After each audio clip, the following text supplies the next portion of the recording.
రామచంద్రమూర్తి గారు ఏంటి మన మార్కెట్స్ పరిస్థితి ఏంటి? ఎందుకంటే అంతర్జాతీయంగా చాలా పెద్ద పెద్ద పరిణామాలు చోటు చేసుకుంటున్నాయి. మోడీ గారు కూడా అన్ని దేశాలు తిరుగుతున్నారు. అన్ని దేశాల అధినేతలతో ఆయన కూర్చొని మాట్లాడుతున్నారు. సో ఏంటి అసలు ప్రస్తుతానికి మార్కెట్స్‌లో మూవ్‌మెంట్స్ ఎలా ఉందసలు? అండ్ అంతర్జాతీయంగా జరిగే ఈ పరిణామాలు మళ్ళా మార్కెట్‌కి ఇవి ఎటువంటి ప్రభావితం చేసే అవకాశం ఉందంటారు?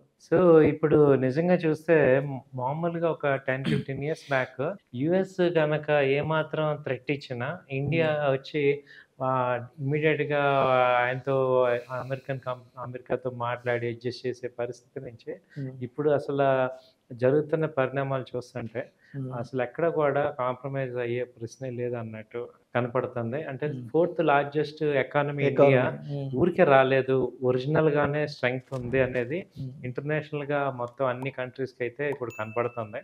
సో, ఆ ప్రభావం అమెరికాకు కూడా చాలా సీరియస్‌గా అర్థమవుతుంది. వాళ్ళేంటంటే అంతకుముందు ఏదో చిన్న కంట్రీ లాగా, డెవలపింగ్ కంట్రీ లాగా చూసారు. ఎగ్జాక్ట్‌లీ. అవును. చూసే స్టేజ్ నుంచి ఇవాళ ఇండియన్ పీఎంకి ఒక కాన్ఫిడెన్స్ ఉంది అంటే అక్కడ ఇండియాలో జరుగుతున్న మార్పులు గానీ ఇవన్నీ చూసుకుంటే సో రియల్‌గానే ఇది గ్రోత్ అనేది ఫోర్త్ అంటే లార్జెస్ట్ ఇక్కడ ఒక బలమైన నాయకుడు ఉన్నాడనేది స్పష్టంగా తెలిసిపోతుంది ప్రపంచ ప్రపంచ దేశాలకి.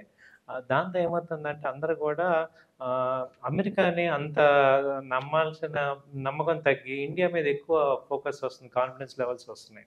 ఈవెన్ దానికి సాక్ష్యం కూడా చైనా ఇమ్మీడియేట్‌గా ఇండియాని సపోర్ట్ చేయటం. ఈ టారిఫ్స్ వార్ తీసుకురావటం, ట్రంప్ తీసుకొచ్చిన టారిఫ్ వార్. సో, ఇదేంటంటే ఒక పెద్ద మనిషి అదివరకు రీగన్ గాని, నిక్సన్ గాని వీళ్ళు ఇండియాని అలా చూసేవాళ్ళు.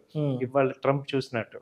ఇవాళ ఆ స్టేజ్ లేదు అనేది ట్రంప్‌కి చాలా క్లియర్‌గా అర్థమవుతుంది. సో, బ్యాక్ స్టెప్ వేయాల్సిన అవసరం అయితే ట్రంప్‌కి కనపడుతుంది. సో, అందుకని ఏంటంటే దాని ఇంపాక్ట్ స్టాక్ మార్కెట్ మీద కొంత ఎఫెక్ట్ ఉంది. బట్ ఏముందంటే ఈ పాటికి ఆహ్, ఆహ్, ఒకప్పుడు ఇండియన్ స్టాక్ మార్కెట్స్ ఎప్పుడైతే అమెరికాలో ఎఫ్ఐఎస్ డైలీ విత్‌డ్రా చేసుకుంటున్నారో బట్ ఈ లెవెల్‌లో ఏమవుతుందంటే ఒకప్పుడు ఒక 20%, 25% ఫాల్ అవ్వాల్సిన ఇండియన్ మార్కెట్స్ ఇవాళ జస్ట్ ఒక 5% నుంచి 7% మధ్యలో ఫాల్ అయ్యి ఆగిందంటే ఇండియాలో స్ట్రెంగ్త్ అనేది నిర్భర్ భారత్ గానీ, మేక్ ఇన్ ఇండియా గానీ ఇవన్నీ అలాగే మేజర్‌గా ఇండియన్ మ్యూచువల్ ఫండ్స్ మేజర్స్ ఆపుతున్నాయి ఒక మార్కెట్‌ని. సో, ఇదంతా కనపడుతుంటే ఏంటంటే ఓకే కొంత ఎఫెక్ట్ డౌన్ అయింది.